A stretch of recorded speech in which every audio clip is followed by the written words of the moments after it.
good morning sa inyong lahat. Today po is pupunta kami ngayon sa Las Piñas. Yan, Sunday po ngayon, pero biglang nagkaroon kami ng appointment. Kaya ano muna kami, magdi-demo. Pilitin namin habulin yung church namin. Kasi 10 o'clock na naman yon. Pero before yan, tayo po ay manalangin. O dakilang Diyos, ang makapangyarihan sa lahat, nagpapasalamat po kami sa maulang umaga na pinagkaloob mo po sa amin, Panginoon. Tunay nga po, Lord God, na kahit maulan, Panginoon, it's a blessing pa rin po ito para sa amin, Panginoon. Lord, samahan mo po kami sa aming paglalakbay. Nawa po pangiingatan mo po kami, Panginoon. Balutin mo po ng iyong banal na dugo ang bawat sulok ng sasakyan na ito, Panginoon. Bigyan mo, Panginoon, ng talas ng mata, mabilis ng kamay at paa ang aking asawa sa kanyang pagmamaneho, Panginoon. Nawa po, Panginoon, ay makita niya yung sitwasyon sa kalsada, Panginoon. Maging kami, Panginoon, ay samahan mo sa aming magiging demo, Panginoon. Basbasan mo po yung aming mga labi, Panginoon, upang masabi namin yung mga right words, Panginoon, para sa aming client, Panginoon. Lord, sa iyo ko po, Lord, yan ipinagkakatiwala, Panginoon, ang lahat. I know, Lord, yan, na hindi mo kami pababayaan. Nasasamahan mo po kami hanggang sa matapos, Panginoon, ang aming mga appointment, Panginoon. Lord, sa iyo namin, Lord, yan ipinagkakatiwala, Panginoon, yan. At nawa din po, Panginoon, tumigil din po yung ulan bago kami bumaba sa aming client. Sa iyo namin, Lord, tinataas ang lahat. Tinabalik pa po rin pa sa salamat sa iyong dakilang pangalan, Jesus. Amen. Ang lakas, guys, ng ulan. Grabe. Guys, halos di namin makita yung daan. Iwan mo ang cellphone mo? Saan? Sobrang lakas ng ulan. Biglang buhos yung lakas ng ulan. Grabe yung umaga na, lamig. Lamig tuloy. Ito yung problema namin kapag maulan. Yan, tapos biglang bababa ka sa customer, tapos hindi kasya kayo sa payong. Tapos yung demo unit mababasa talaga ng ulan. Kaya lang wala naman tayong choice kapag umuulan.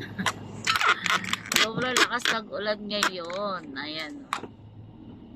Sa Las Piñas yung punta namin ngayon. Actually, dapat last Sunday yon. Biglang nagpa-move ng ngayong Sunday na to. Kagabi lang nila sinabi sa akin, in-inform ako na confirm daw yung appointment for today. Kaya syempre nakakahiya naman doon sa client na i-cancel. Kaya nakalimutan ko rin yung i-inform yung appointment secretary namin na kapag Sunday, wag kami iset ng appointment ng morning kasi dahil yung church namin. Yan. Kasi gusto ko kasi makapag-church din. Kaya lang, nakapag-confirm na yung client na Sunday morning. Yan. Kaya, bawi na lang ako next week sa church. Sabi ko kay Lord, Lord, ngayon lang linggo na to. Yan, kasi nga sabi ko nga, parang pag hindi rin kasi ako nakapag-church, parang malungkot din yung buhay ko. Para bang may kulang. Although kahit nagpipray ka naman, parang may kulang pa rin kasi parang iyon na yung nakasanayan mo na every Sunday pumunta ka sa church para magpuri at magpasalamat sa lahat ng mga ginawa niya din para sa atin. Kaya parang naano rin ako na parang yun na kasi yung routine ng aming parang pag hindi ako nakapag-church, parang kulang. Ewan ko lang kasi yun yung pakiramdam ko sa aking sarili na kapag ako nakapag-church parang kompleto yung buhay ko, pero pagka hindi parang may something na kulang.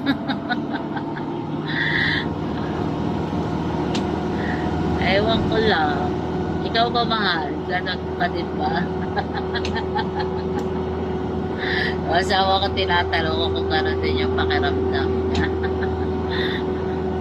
Kasi ako talaga, yun na talaga since bata pa ako, parang yun na yung aking ano, ginagawa.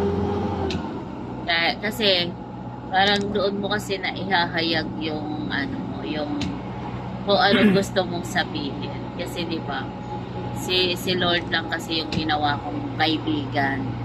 Simula dati, kapag mayroon akong problema, pag mayroon akong gustong sabihin, or mayroong masama sa pakiramdam ko or sa loob ko, or mayroon akong tao na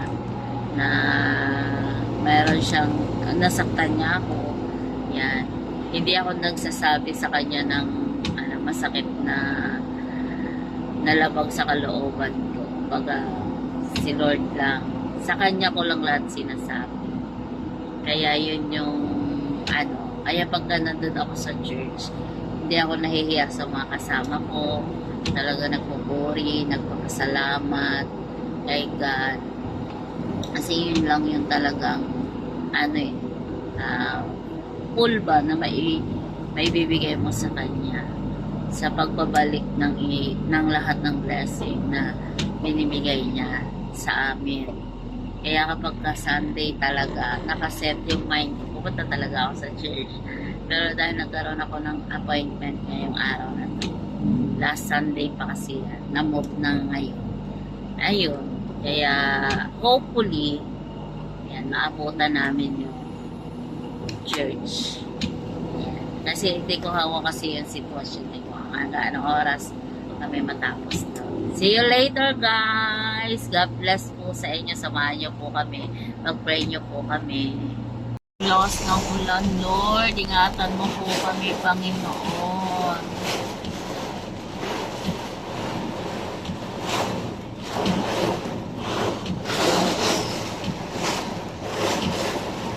Halos di namin makita yung kalsada.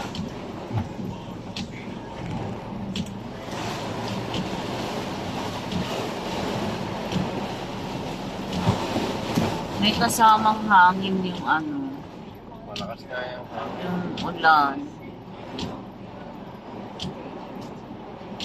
Dito kasi kami sa Casa Amaya, guys. Yung order ng aking partner dito hindi ko nadala kahapon, nalimutan ko. Yan guys, yung house niya.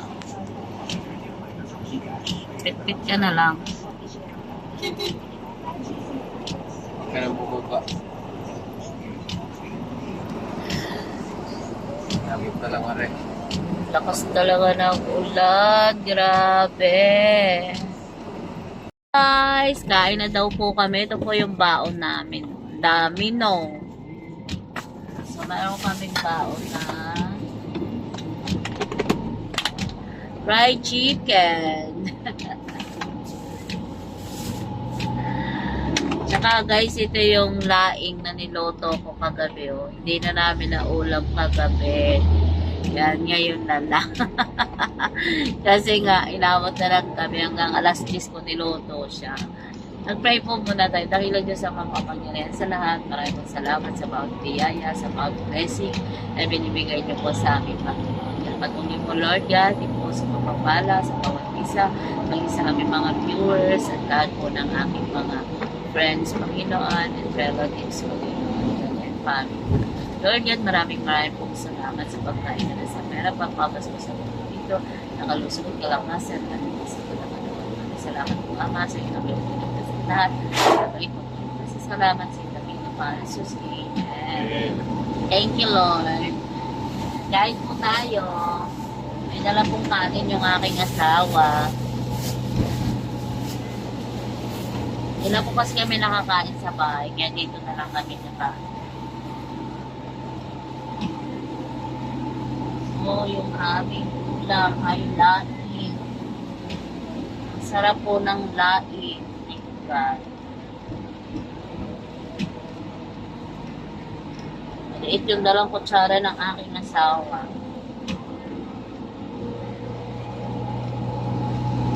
Kain tayo, guys!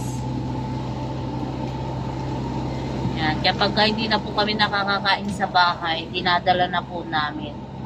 Pag nakikita ko ng tutong, natutokso talaga kumain ng kanin.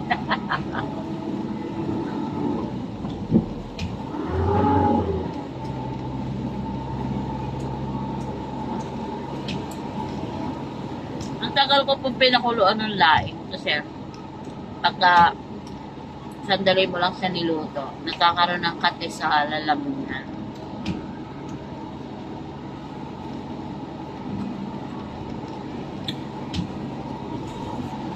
Kaya po ba nagluluto ako neto, matagal.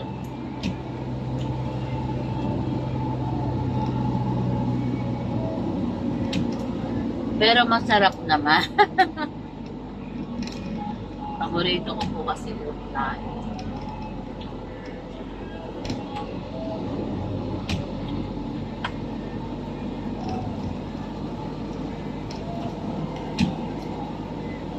Ewan ko po sa iba kung paano sila magluto ng laing. Ako kasi, ginagawa ko doon. Pinapakuloan ko muna siya sa tubig. Pag naiga na yung tubig, saka ako nilalagay yung pakalawang gata. Tapos yung mga tangkay ng gabi, niluluto ko muna yung sa tubig para sa akong ipinapalaman doon sa daing na niluto. Masarap pa nga dito yung may hipon na maliliit. Kaya lang, wala kasi kami nung hipon eh. Kasi sa Quezon lang yung nabibili. Kaya ang nilagay ko na lang is dilis na maliliit. Kasi masarap din naman siya. Nung umuwi kasi ako sa amin, nagdadala ako ng ganun. Ay nakalimutan ko nakaraan.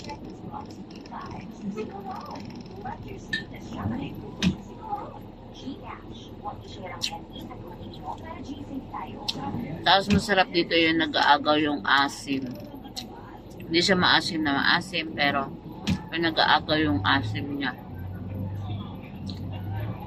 Tapos naglalatik-latik yung ano niya, yung sabaw niya. Sarap na. Tapos kahit ilang araw mo siyang ulam, hindi siya nakakasawa.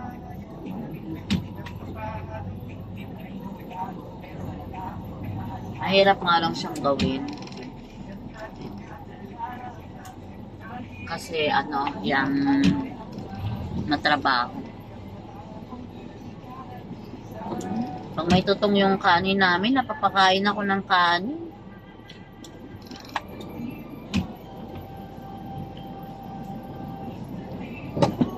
Tapos gusto ko dito maraming luya. Ano yung luya kinakain ko?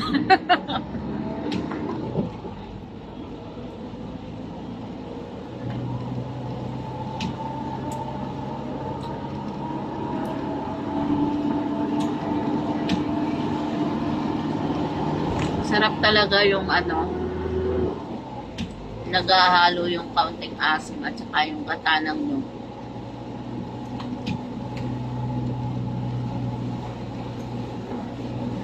Lagi kami parang nagpipiknik dito sa sasakyan namin.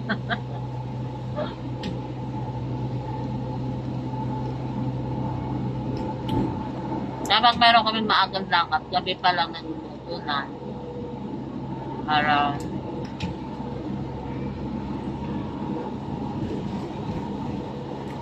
Para may baon kami. Kapag wala kasi kami baon, ang hirap. See you guys! Kain muna tayo. God bless po.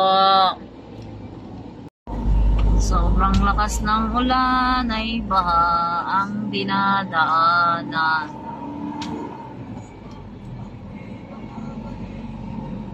Lalim din Babaw na nga kanina, doon sa dinahan natin kanina doon, malalim. Ayan nga doon iba.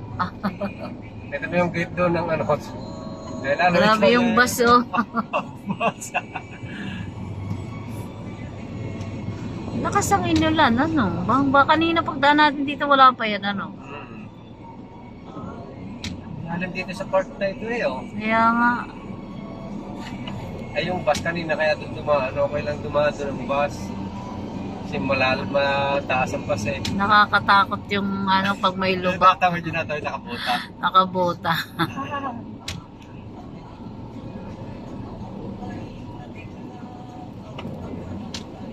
Aabuti ng iyo. Aabuti ng kanyang buta. Grabe ang lalim ng tubig din. Ang lakas talaga ng inulan. Ari, galing dito sa taas na rin, patay. Ari, di na yan, oh yan. Galing dyan sa kabilang yan. Dati dito ang bagsak. Inisip ang galing. Uulan na naman. Lakas ako ng kanina dito eh.